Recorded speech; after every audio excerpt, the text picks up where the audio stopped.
ನನ್ನ ಹೆಸರು ಶೋಭಾ ಗೊರ್ಗುದ್ದಿ. ಗಂಡು ಮೆಟ್ಟಿದ ನಾಡು ಬೆಳಗಾವಿಯಿಂದ ಬಂದಿದ್ದೇನೆ. ನನ್ನ ಒಂದು ವೃತ್ತಿ ಶಿಕ್ಷಕಿ. ಈಗ 18 ವರ್ಷಗಳ ಸೇವೆಯನ್ನು ಪೂರ್ಣಗೊಳಿಸಿ 19ನೇ ವರ್ಷಕ್ಕೆ ಕಾಲಿರಿಸಿದ್ದೀನಿ. ಇವತ್ತು ನಾನು ನಮ್ಮ ಮುಂದೆ ಪ್ರಸ್ತುತಪಡಿಸ್ತಕ್ಕಂಥ ವಿಷಯ ದಿವ್ಯತೆ ಅಥವಾ ನಮ್ಮೊಳಗಿನ ಸುಪ್ತ ಪ್ರಜ್ಞೆ.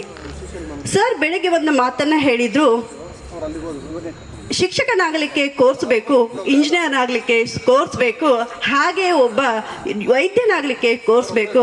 ಆದರೆ ಬುದ್ಧ, ಬಸವ, ಗಾಂಧಿ, ಕಬೀರ, ಮೀರಾ ಇವರಿಗೆ ಯಾವಿತ್ತು ಕೋರ್ಸು? ಅವರು ಸಂತರಾಗಲು, ಶರಣರಾಗಲು ಅವರೊಳಗಿನ ಪೋರ್ಸೆ ಅವರ ಒಂದು ಶಕ್ತಿಯಾಗಿತ್ತು ಅಂತ ಹೇಳಿದರು. ಅಂದರೆ ಯಾವಾಗ ನಮ್ಮ ಒಳಗಿನ ದಿವ್ಯತೆಯನ್ನು ನಾವು ಹೊರಗೆ ಎಳಿಲಿಕ್ಕೆ ಪ್ರಯತ್ನ ಪಡ್ತೀವೋ ಅದೇ ಒಂದು ನಮ್ಮೊಳಗಿನ ಫೋರ್ಸ್ ಆಗಿ ನಮ್ಮೊಳಗೆ ಹೊರಗೆ ಬಂದು ನಮ್ಮನ್ನು ಒಂದು ಭವ್ಯತೆಯ ಮಟ್ಟಕ್ಕೆ ಏರಿಸಲಿಕ್ಕೆ ಸಾಧ್ಯ ಆಗುತ್ತೆ ಅಂಥೇಳಿ ಹೇಳ್ಬೋದು. ಅದಕ್ಕಾಗಿ ಸ್ವಾಮಿ ವಿವೇಕಾನಂದರು ಹೇಳಿದ್ದಾರೆ ಏನಂತೇಳಿ, ಶಿಕ್ಷಣ ಅಂತಂದರೆ ಒಬ್ಬ ವ್ಯಕ್ತಿ ಅಥವಾ ಒಬ್ಬ ಮಗುವಿನ ಒಳಗಿನ ಸೂಕ್ತ ಪ್ರಜ್ಞೆಯನ್ನು ಅಥವಾ ಸೂಕ್ತ ಶಕ್ತಿಯನ್ನು ಹೊರಗಿಳಿಯುವುದು ಅಂತೇಳಿ ಹೇಳಿದ್ದಾರೆ.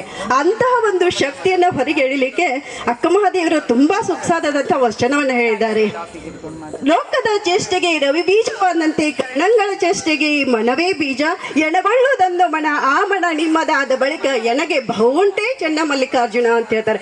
ಯಾವಾಗ ನಮ್ಮೊಳಗಿನ ಆ ಶಕ್ತಿಯನ್ನು ನಾವು ಹೊರಗೆಳಿಲಿಕ್ಕೆ ಪ್ರಯತ್ನವನ್ನು ಪಡ್ತೀವೋ ಆವಾಗ ಅದೇ ಶಕ್ತಿ ಒಬ್ಬ ವಿಜ್ಞಾನಿಯನ್ನಾಗಿ, ಒಬ್ಬ ಸಾಹಿತಿಯನ್ನ ಕವಿಯಾಗಿ, ಒಬ್ಬ ಕಲಾಕಾರನನ್ನ ಚಿತ್ರಕಾರನಾಗಿ ಮಾಡಲಿಕ್ಕೆ ನಮಗೆ ಪ್ರೇರಣೆ ಆಗ್ತದೆ. ಅದಕ್ಕೆ ಸ್ವಾಮಿಯವರು ವಿವೇಕಾನಂದರವರು ಹೇಳ್ತಾರೆ, ಒಂದು ಭಾವನೆಯನ್ನು ತೆಗೆದುಕೊಳ್ಳಿ, ಅದನ್ನೇ ಕನಸು ಕಾಣಿ.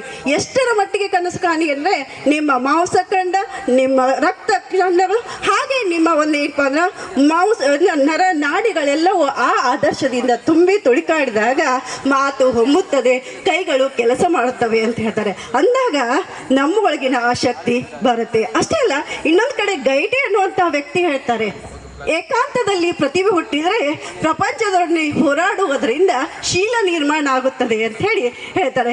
ಇಲ್ಲಿವರೆಗೂ ಮಾತನಾಡಲಿಕ್ಕೆ ಅವಕಾಶ ಕೊಟ್ಟಂಥ ತಮ್ಮೆಲ್ಲರಿಗೂ ಹೃದಯಪೂರ್ವಕವಾದಂಥ ಧನ್ಯವಾದಗಳನ್ನು ಅರ್ಪಿಸ್ತಾ ನನ್ನ 2 ಮಾತುಗಳನ್ನು ಮುಗಿಸ್ತಾ ಇದ್ದೀನಿ. Thank you very much. ಇಷ್ಟು ದಿನ ಎಲ್ಲಿದ್ರಿ ಮೇಡಮ್ ನೀವು? ಅಯ್ಯೋ, ಕರ್ನಾಟಕ ಮಿಸ್ ಮಾಡ್ಕೊಂಡಿತ್ತು ನಿಮ್ಮನ್ನ.